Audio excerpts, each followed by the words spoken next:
Ô Marie conçue sans péché,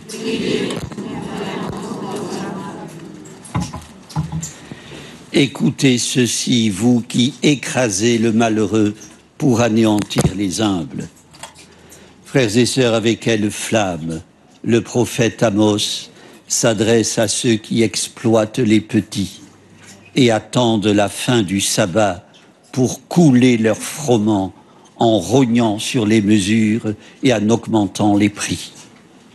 En quelques versets où il accumule des verbes empruntés au lexique mercantile, vendre, acheter, écouler, augmenter, fausser, diminuer, le prophète Amos stigmatise leur soif de gain, leur mépris pour les pauvres, les injustices qu'ils commettent à leur égard.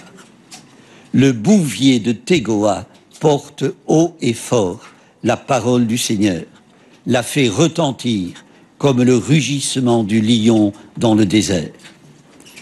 Frères et sœurs, les malhonnêtetés, les injustices, l'exploitation de l'homme par l'homme ne datent pas d'hier. Le réquisitoire contre elles non plus.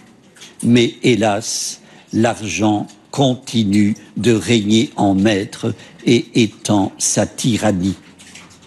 Monseigneur Doré, ancien archevêque de Strasbourg, déclarait « Je le savais, mais je n'avais pas réalisé à quel point cela est vrai dans le monde, parfois aussi dans l'Église. Jésus ne désigne pas d'autre adversaire, dit-il. Et comme pasteur, j'ai pu effectivement vérifier que l'argent est le Seigneur des temps modernes.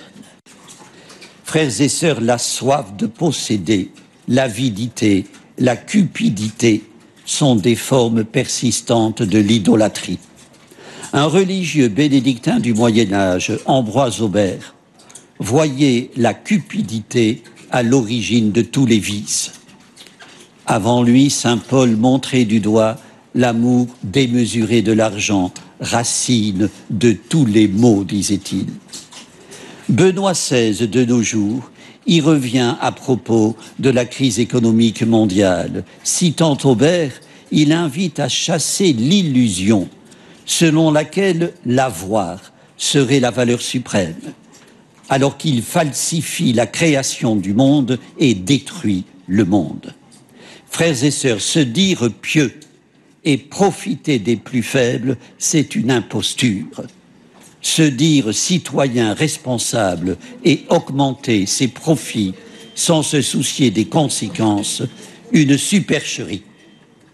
Face à la misère de populations affamées, face au gaspillage de nos sociétés irresponsables, face au saccage des ressources naturelles, diminuer les mesures, augmenter les prix, fausser les balances, pour reprendre les paroles du prophète Amos, est scandaleux.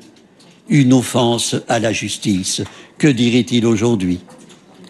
La probité est un devoir, au même titre que la justice. Elles sont inséparables dans la conduite des individus et des États, dans toute opération de négoce. Sous aucun prétexte, nul ne peut leur préférer le profit. Ce n'est pas Dieu qui fait les pauvres, disait Frédéric Ozanam, c'est l'égoïsme des hommes. Frères et sœurs, ne bâtissons donc pas notre vie. La Bible nous le répète, Jésus le martèle. Ne la bâtissons pas sur l'égoïsme et sur l'intérêt. Ne nous accrochons pas à des biens exposés au mythe et à la rouille, à l'imputrescibilité de l'or. Notre compte en banque n'aura pas grande importance quand nous serons entre quatre planches.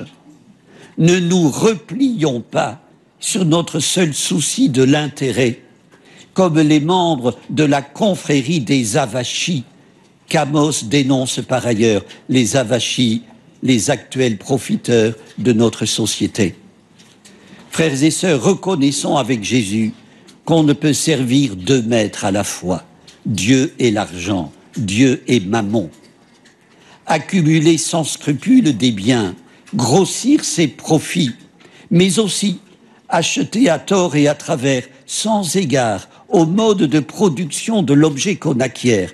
C'est substituer son propre projet à celui de Dieu, se polariser sur nous-mêmes et notre petit et fugace royaume.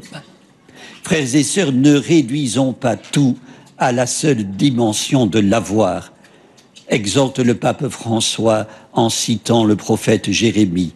Celui qui suit des dieux de néant devient lui-même néant. Il a perdu le souvenir de Dieu. Frères et sœurs, le monde a tout à gagner à puiser dans l'Évangile les exigences morales qui doivent guider l'humanité.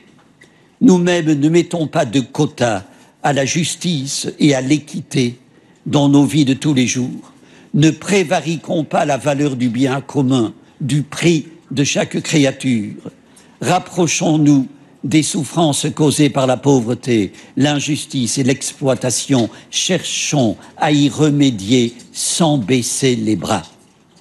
N'aurions-nous rien à faire au prétexte que Dieu, comme dit le psalmiste, abaisse son regard sur notre terre pour relever le faible de la poussière et retirer le pauvre de la cendre.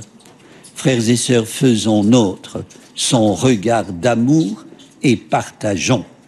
Ne nous payons plus de mots. Amen. Prions le Seigneur. Seigneur notre Père, Dieu qui donne avec surabondance et sans compter, accorde-nous de gérer fidèlement cette part du royaume que tu nous confies. Libère-nous de tout ce qui nous replie sur nous-mêmes et fais-nous vivre dans l'amour de nos frères et sœurs. Par Jésus, le Christ, notre Seigneur. Amen. Le Seigneur soit avec vous. Que Dieu Tout-Puissant vous bénisse, le Père, le Fils et le Saint-Esprit. Amen. Notre-Dame de Lourdes, Sainte Bernadette,